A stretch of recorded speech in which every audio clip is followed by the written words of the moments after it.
পুরীর নিমকাঠেই তৈরি হয়েছে বিগ্রহ। উড়িষ্যা সরকার প্রথম কথা হচ্ছে চার ধামকে পঞ্চম ধাম করা যায় না।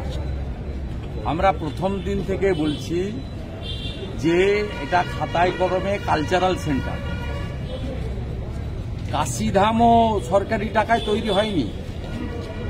কাশীধামের গঙ্গার সঙ্গে করিডর পরিকাঠামোগুলো ভারত সরকার বা ওখানকার লোকাল যে সরকারি বোর্ড আছে তারা করেছে। উজ্জয়িনী মহাকালের ক্ষেত্রেও মূল মন্দির কিন্তু হিন্দুদের দ্বারা নির্মিত এবং অধিকাংশ পুরনো মন্দির রাজারা বানিয়ে দিয়েছে। কোনো জায়গায় সরকারি টাকায় ধর্মীয় প্রতিষ্ঠান করা যায় না। খাতায় কলমে এটার নাম হচ্ছে কালচারাল সেন্টার, ট্যুরিজমে একটা ভাস্কর্য। আপনি ধাম মাম লিখবেন, আমি তো সেদিন চ্যালেঞ্জ করেছিলাম যে আপনি টেম্পল লিখুন, মুখে বলছেন মন্দির বানিয়েছেন, টেম্পল লিখছেন না কেন? লিখবে না। কালচারাল সেন্টার লিখলে মিথ্যাচার ধরা পড়ে যাবে। উড়িষ্যা সরকারকে ধন্যবাদ জানাবো, তারা ইনকোয়ারি কমিশন বসিয়েছে এবং তাদের ক্রিমিনাল কেস করা উচিত। যে নিমকাঠ তৃণমূল চুরি করিয়েছে রাজেশ দৈতাপতিকে দিয়ে, রাজেশ দৈতাপতিজির বিরুদ্ধে আমার মনে হয় ক্রিমিনাল অ্যাকশন নেওয়া উচিত এবং তাকে যদি উড়িষ্যা পুলিশ কাস্টডিতে নেয় তাহলে মমতা ব্যানার্জিও অ্যারেস্ট হবে। কারণ ওকে নিমকাঠটা চুরি করতে মমতা ব্যানার্জি বলেছে। চোর মমতা শ্রী জগন্নাথ দেবের নামে নিমকাঠটাও চুরি করালো উড়িষ্যা থেকে। এ লজ্জা রাখার জায়গা নেই। এটা বাংলা এবং বাঙালি ও হিন্দুদের লজ্জা। 5 তারিখ মুখ্যমন্ত্রী মমতা বন্দ্যোপাধ্যায় মুর্শিদাবাদ যাচ্ছেন, অবশ্যই তাতে কি হয়েছে? উনি যাচ্ছেন, কি করতে যাচ্ছেন সোমবার দিন বিকালবেলা আমি কলকাতায় প্রেস কনফারেন্স করে বলে দেব। 4000 পুলিশ নিয়ে যাচ্ছেন, কি করতে যাচ্ছেন সব বলে দেব। আমার কাছে সব তথ্য আছে।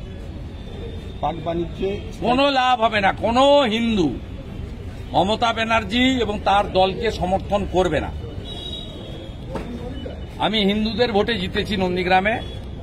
অভিজিৎ গাঙ্গুলিকে এবং সৌমেন্দু অধিকারীকে হিন্দুরাই জিতিয়েছে। এটা আগামী দিনে গোটা রাজ্যের মানুষই দেখতে পারবেন। বাংলাদেশের পরে সরস্বতী পুজো বাধা দেওয়ার পরে মোথাবাড়িতে বেছে বেছে হিন্দু দোকান ভেঙেছে, লুট করেছে। হিন্দু হওয়ার অপরাধে হরগোবিন্দ দাস, চন্দন দাসকে বাড়ি থেকে বের করে এনে জবাই করার তরবারি দিয়ে কাটা হয়েছে, শুধু হিন্দু বলে। লাস্ট কাশ্মীরে আমার 30-32 বছর রাজনীতি হয়ে গেল, কলেজ জীবন থেকে অদ্যাবধি।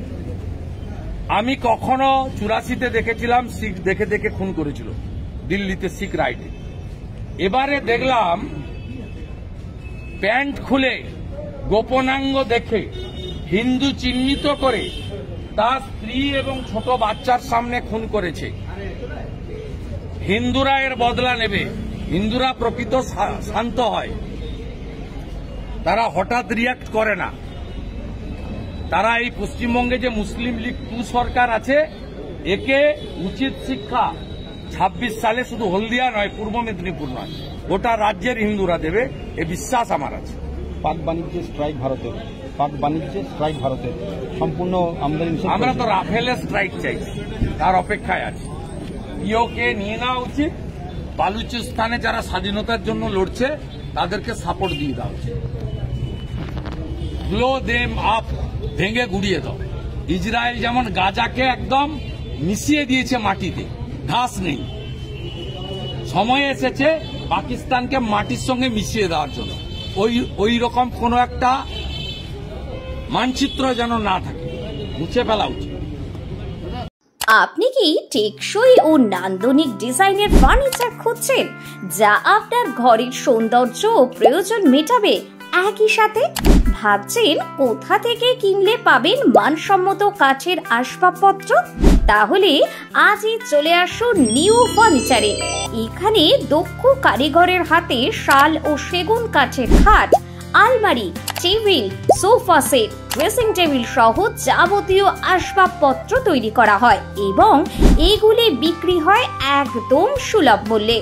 এছাড়াও স্টিলের আলমারি, শোকেস, স্টিলের খাট ও আলনা এবং ঘরের যাবতীয় আসবাবপত্র তৈরি করা হয় এবং সুলভ মূল্যে বিক্রয় করা হয়। আপনার পছন্দ অনুযায়ী কাস্টম ডিজাইন করার সুযোগ রয়েছে। আমাদের ঠিকানা new furniture proprietor Sheikh Haider Ali, Khandaghosh, Pathanpara, Nabagram road, পূর্ব বর্ধমান। আমাদের সাথে যোগাযোগের মোবাইল নাম্বার 8670340349 এবং 8637089954।